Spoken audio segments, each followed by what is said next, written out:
Yo, what's up everyone? Have you ever wondered why One Piece villains are just completely insane? Like, some of these dudes make you question reality and your own life choices. Today, we're diving into 100 wild, dark, and sometimes straight up hilarious facts about the villains of One Piece, from the fishy Arlong to the god complex Enel, all the way up to the Yonko tearing up the new world. So grab your straw hat or, just some popcorn, because this is gonna be one heck of a ride through the craziest minds the Grand Line has ever seen. Captain Morgan wasn't just a tyrant, he was literally the symbol of abusive power. The man built a giant statue of himself and forced everyone to worship it. Ego level, I am literally the world. Helmeppo started off as that annoying spoiled kid everyone wanted to punch, but he eventually became a marine officer, showing that even the biggest brat can grow up. That's some serious redemption arc energy. Alvida was Luffy's first real opponent, and thanks to her devil fruit, she got a complete makeover. From blob to beauty, she proves One Piece really loves a glow-up story. Buggy's circus crew is a parody of old-school pirate comedy, and honestly, watching them is chaos personified. They're like if your local circus went full pirate mode. Fun fact, Buggy was actually on Gold Roger's ship. Dude went from the Pirate King's crew to a clown, and somehow made it work. Moji and Richie are the classic man and his emotional support lion duo. Richie's probably the smartest one between them, and Moji knows it. Kabeji, the unicycle swordsman, was super proud of his acrobatics, but Luffy made him realize pride doesn't beat rubber fists. Classic circus humiliation. Captain Kuro pretended to be a butler for 3 years just to plan mass murder. He had patience and precision, and zero chill. Django used hypnosis instead of brute strength, proving that sometimes mental power beats physical power. He's like the anime version of mind games over muscle. Don Krieg thought he was unstoppable with his golden armor and 50 ships, but Mihawk made him eat dust. Literally the perfect example of overconfidence meeting reality. Jin was loyal to Kuro but also had his own sense of morality. His loyalty often put him in situations where he had to question orders, and he still chose honor. Mihawk was the first true demonstration of raw power in One Piece. His mere presence made the world feel small, and Luffy realized how far he still had to go. Arlong was Luffy's first major antagonist with a complex motive. His hatred for humans shaped his Fishman Empire dream,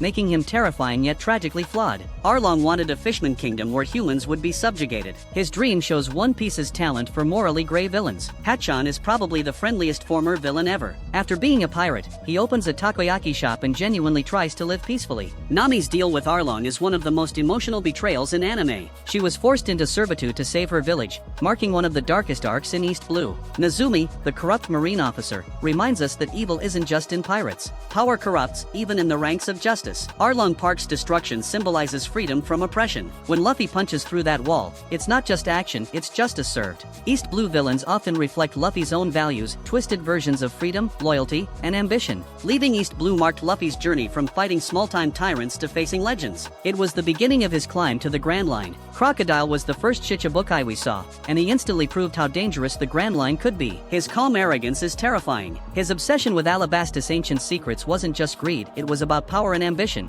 proving he plays the long game. Crocodile's connection to Pluton, the ancient weapon, keeps fans theorizing about Oda's secrets even today. His Sunasuna no Mi allows him to turn anything into sand, symbolizing decay and control over life and death. Ivankov once shared a mysterious history with Crocodile, hinting at untold secrets in the revolutionary world. Mr. One is literally a human blade, perfect for slicing anything with deadly precision. Mr. Two Bon Clay is the ultimate loyal villain. He switched sides for friendship, proving honor can exist even in enemies. Bon Clay's sacrifices are iconic moments that make him one of the most beloved secondary villains. Mr. Three's candle wax powers allowed him to create clones, armor, and escape plans. Talk about creative villainy. Miss Golden Week could fight without lifting a finger. She literally defeats enemies with her art-themed powers. Miss Doublefinger used spikes to attack but had a surprisingly relatable personality, showing Oda loves blending humor with danger. Baroque Works ran like a secret mafia, with numbered agents and coded missions. Some members were hidden all the way up to number 13, keeping the mystery alive. Princess Vivi infiltrated the organization, showing real courage and cunning as an undercover agent. Crocodile manipulated Alabasta by controlling the weather, causing droughts and riots. He fooled the public into thinking he was a hero, demonstrating masterful propaganda skills. Nico Robin, Crocodile's right-hand woman, had the power and intelligence to betray him anytime, but she stayed loyal for now. Crocodile's defeat under the sunlight was poetic. His powers, meant for control, couldn't handle nature itself. His time in Impel Down showcased how survival instincts can triumph over pure arrogance. Baroque Works influence echoes in later groups like CP9 and revolutionary factions, showing his long-term impact. Enel literally calls himself God, and his ego is through the roof. He rules Skypiea like a divine dictator, thinking no one can challenge him. His Garo Garo no Mi allows him to generate and control electricity, making him one of the deadliest Logia users in the series. His goal? To fly to the moon and become a literal space god. Yep, One Piece really went full sci-fi here. Enel's golden drums aren't just for show, they symbolize his divine thunder power and are visually iconic in battles. The Shandians suffered greatly because of Enel's ambition, losing their homes and culture to his madness. Fun fact, Oda based Enel's design on Eminem, which explains his striking look and bold personality. He survives the events of Skypiea and later appears on the moon in the cover stories, proving that gods in One Piece have long-term plans. Foxy and the Davy back fights seem silly, but they're based on actual pirate traditions. It's like having fun with dark history. CP9 is the government's elite assassination squad, think ninja MIBs trained since childhood to kill without remorse. Rob Lucci, the face of CP9, is pure cold-blooded efficiency. His philosophy of strength equals justice is terrifyingly logical. Lucci's fights push Luffy to his limits, showing how ruthless government-backed villains can be. Kaku, CP9's giraffe guy, balances his deadly sword skills with comic relief,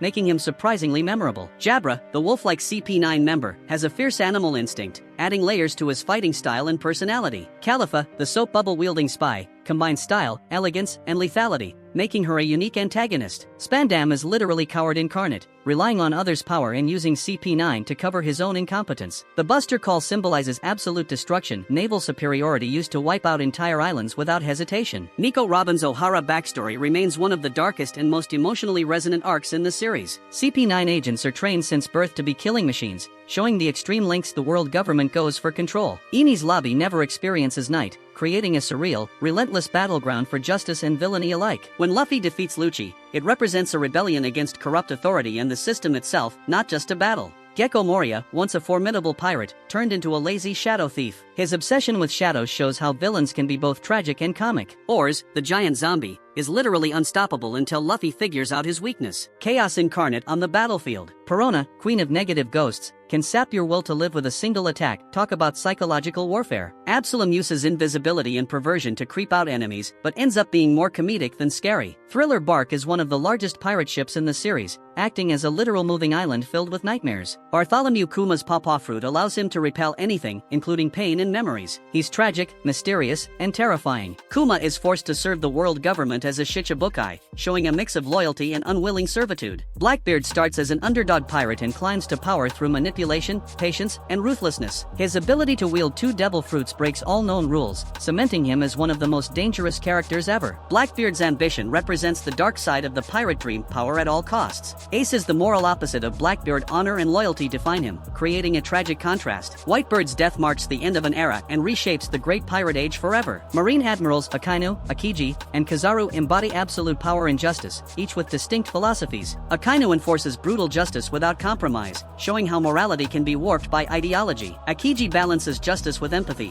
highlighting the moral grayness within the Navy. Kizaru moves at the speed of light and exudes a terrifying calm, often mocking his opponents. Fleet Admiral Sengoku orchestrates battles like a chess master, symbolizing calculated military strategy. Moria's crew remains loyal despite his failures, showing some villains-inspired devotion. The Marineford War features some of the largest scale battles in the series, with heroes and villains clashing on a legendary scale. The aftermath of Marineford reshapes the world, changing power dynamics and opening the path to the new world. Big Mom dreams of a utopia where everyone eats together, but her love for sweets comes with deadly consequences. Her traumatic childhood explains her obsession with family and fear of losing control. Big Mom's homies are inanimate objects brought to life with her soul, adding an eerie, terrifying layer to her power. She has over 80 children, creating chaos and loyalty conflicts within her family. Kaido is known as the strongest creature alive and is obsessed with death, attempting suicides multiple times. His immortality experiments and beast-like obsession show a villain driven by despair and boredom. Kaido's desire to die but inability to succeed makes him one of the most tragic Yonko. The Beast Pirates are an army of terrifying creatures and humans, showcasing Kaido's obsession with power. Blackbeard defeats Whitebeard's crew to claim dominance, proving patience and cunning can surpass brute strength. His double devil fruit strategy makes him a wild card and reshapes the power hierarchy in the New World.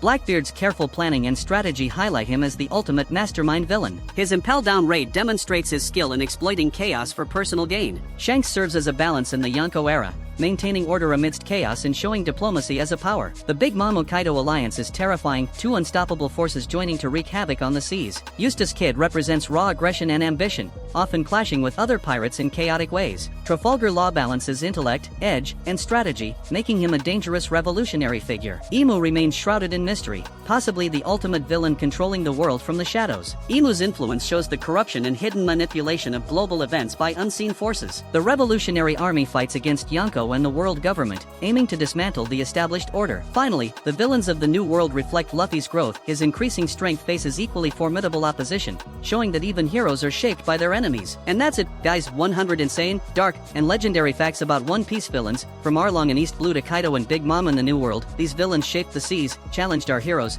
and gave us some of the most unforgettable moments in anime history. So tell me, who's your favorite villain?